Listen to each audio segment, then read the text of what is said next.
Every summer Top 100. Every summer Top 100. He's got a voice that's really the bomb. He'll make a choice that'll aggravate Tom. I hate to spoil it, but when all's said and done, Merchant of Venus gonna be number one. Every summer Top 100. Yeah. Hello and welcome back to the Top 100. We're doing numbers 40 to 31 this time. It's very quiet here because the kids are out of the house. I thought this would be a great idea, great opportunity to come check out some of the games that my son has collected over the years. This is the 12-year-old, and let's just take a look at what he's got on his shelf, shall we? All right, here we go. Down here, we've got Arima, which is the chess variant, some Haba games, Fluk der Mumie, Super Farmer, which is a game that he really took to. I was okay on, but he's like, I want to keep that game. Catan Jr., Castle Panic, I got Frog Riders over there, Gulo, Chateau Roquefort, Magician's Kitchen, Doodle Quest, Slide Quest. He's very big on these the Think Fun puzzle games. In fact, we're going to go over here and we're going to look at, he's got a whole array of them. Yeah, the Gravity Maze and Circuit Maze and more Haba stuff way up top. I don't know how he reaches those. He's getting super tall. U-Clue, which is like a weird scavenger hunt game. Ice Cool, Box of Rocks. He continues to want to play Box of Rocks. Doodle Rush, Cave Paintings. Note, this is Star Wars Risk, but he stores it like that so that it doesn't look like Star Wars because he doesn't like Star Wars, but he enjoys playing Star Wars Risk. He's weird like that. Anyway, these are the child's selections. Let's get to mine. Number 40, Aftermath. 40! It's a Brack reference. Number 40 is Aftermath from Plaid Hat Games and Jerry Hawthorne. It is an adventure book game and probably the most robust of the adventure book games. This is sort of, if you talk to Jerry Hawthorne, is the culmination of this system. Aftermath comes to a familiar theme for Jerry with small creatures living in a human world. It's some sort of, I hesitate to say post-apocalyptic, but post-event. All the humans have disappeared and all of these mice and guinea pigs and small creatures are now having a civilization that they have to maintain. And your characters are also younger members of this civilization who are coming into their own. And they are going on adventures trying to achieve objectives to get resources for their colony. This has a persistence that many of the other adventure book games do not, where you have a population, you have morale in your colony, and you're trying to maintain all of that over the course of many adventures. You have individual objectives that you try to achieve, and that's ultimately what your goal is. You win the campaign if your individual character objectives are met, which is kind of a neat twist. There's a lot of subtlety in here. There's a lot of humor in here. This is not as high on the list because it has not hit the table as much. I think, I hesitate to call this his masterpiece, but I think talking with Jerry, that this is the one that he feels the most proud of in this system, and it's the one that I'm most excited to keep playing because there's so much more to explore in here.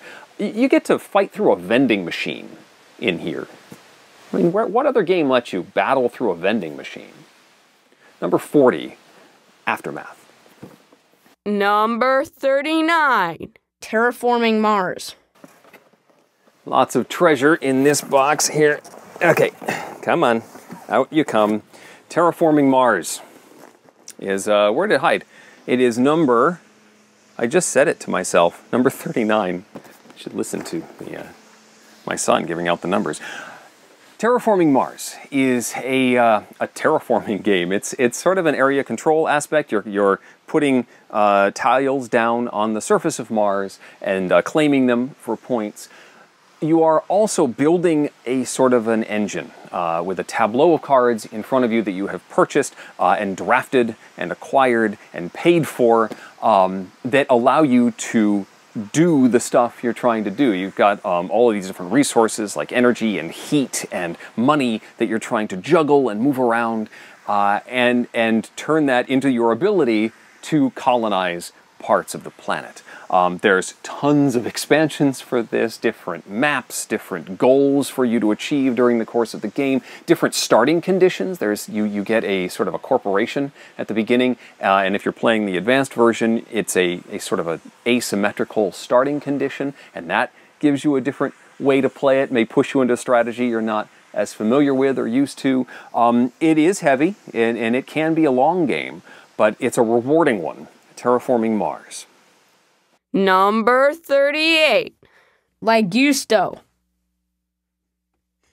It sounds like something you'd order at an Italian restaurant. I'll have a plate of like Gusto, please. Is it Logistico? Yeah, seems like it.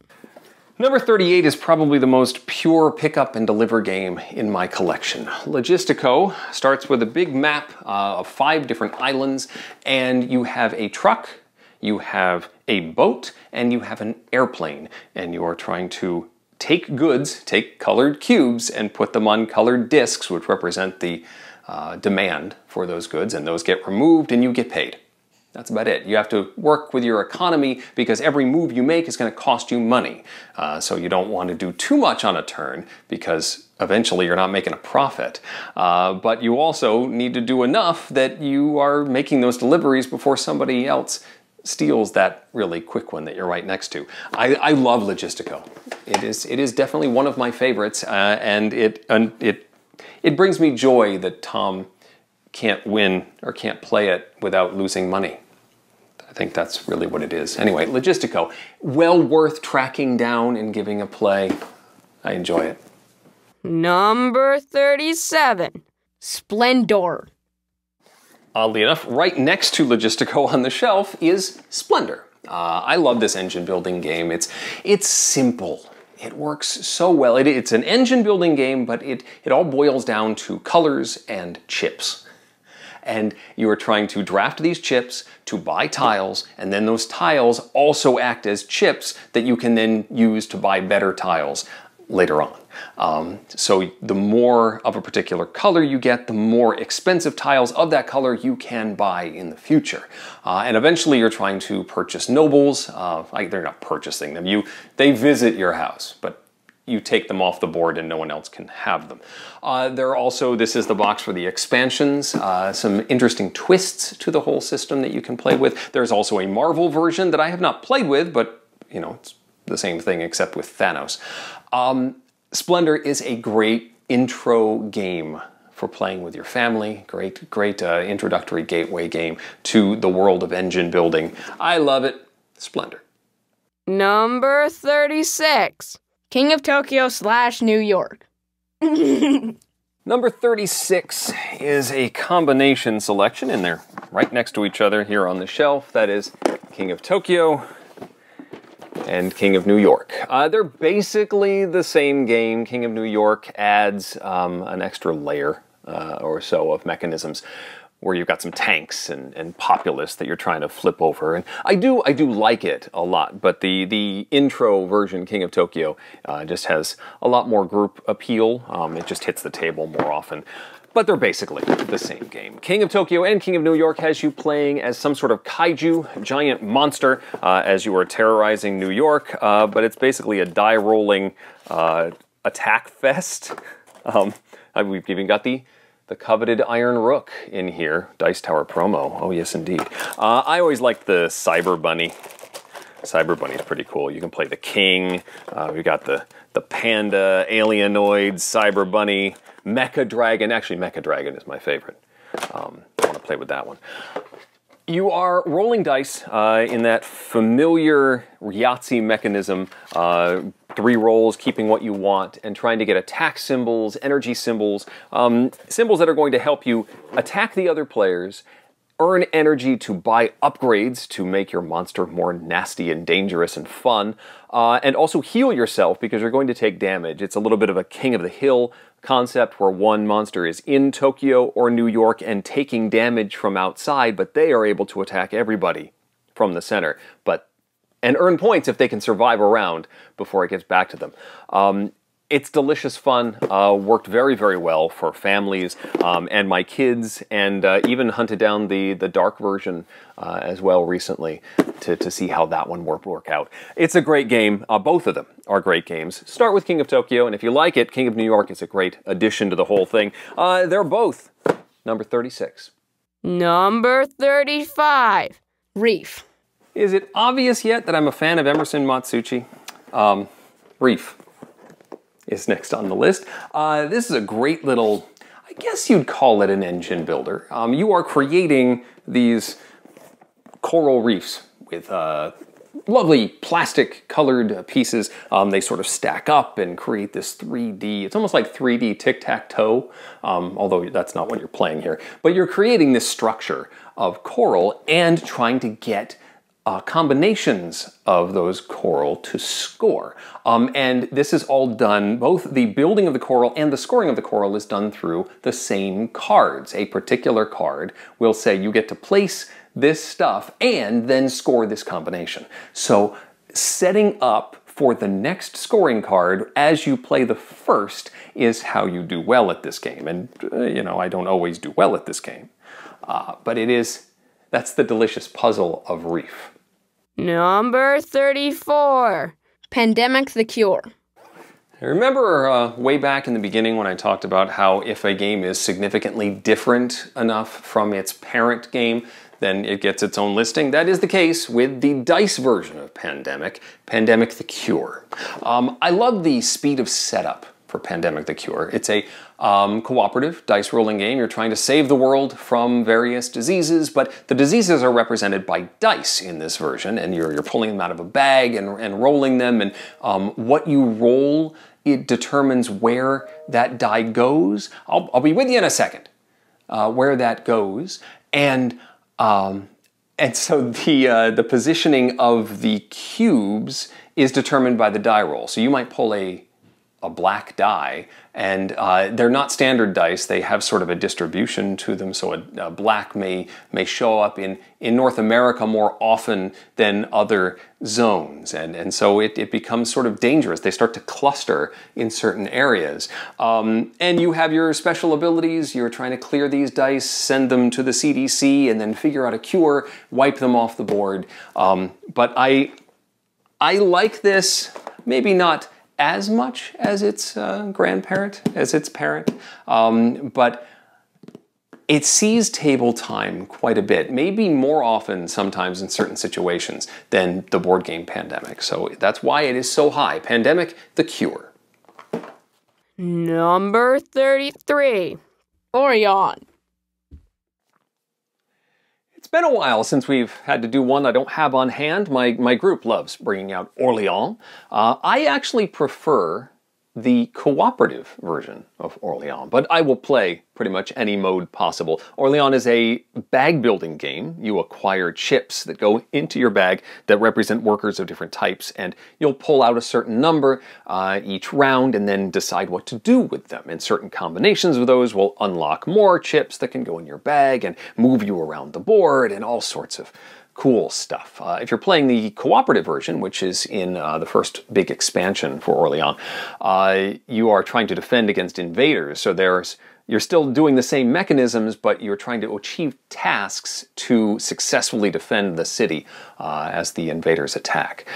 Orléans is a wonderful system. It's sort of distilled in Altiplano, which did not make my list. I think I prefer Orléans, but Altiplano is another great one as well if you like that style of game. But it's solid, and I like shuffling stuff in a bag. It works really well. Anyway, Orléans, number 33. Number 32. Just One. Number 32 is one of my favorite party games from the last few years. That is Just One. Just One is a word game. You are trying to get one guesser to guess a particular word, a single word. It's a cooperative game.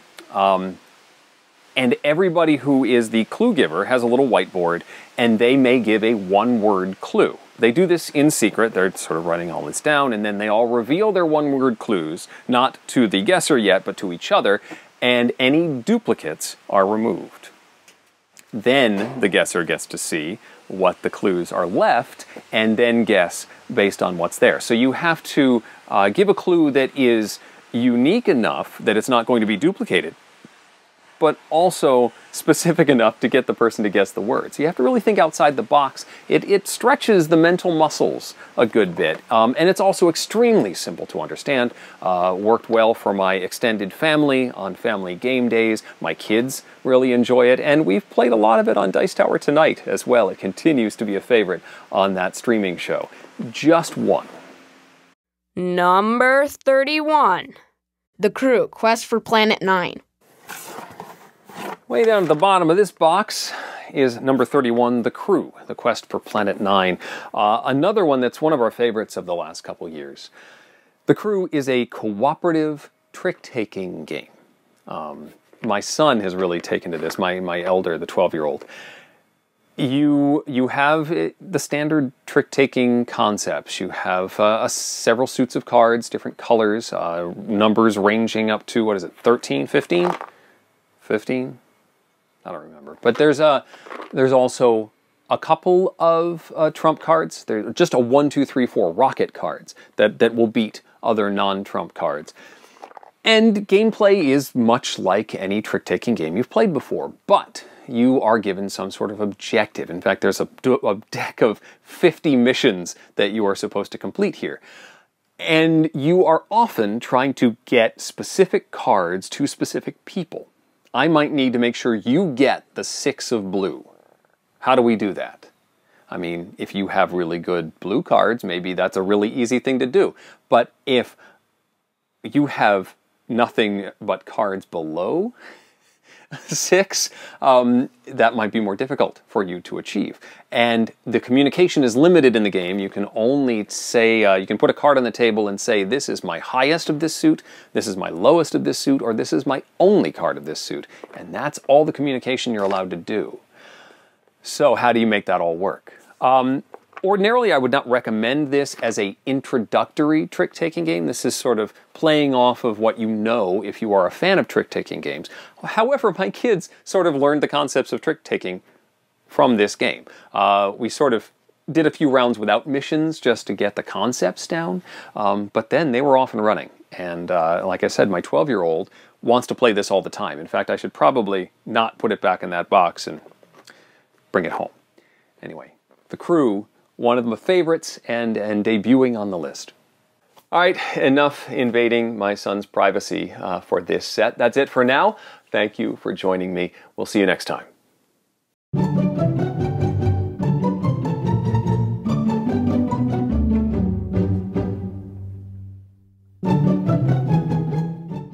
Every summer, the top 100. Every summer, the top 100. Every summer, the top 100. Every summer, the top 100. Every summer, the top 100. Every summer, the top 100. Every summer, the top 100.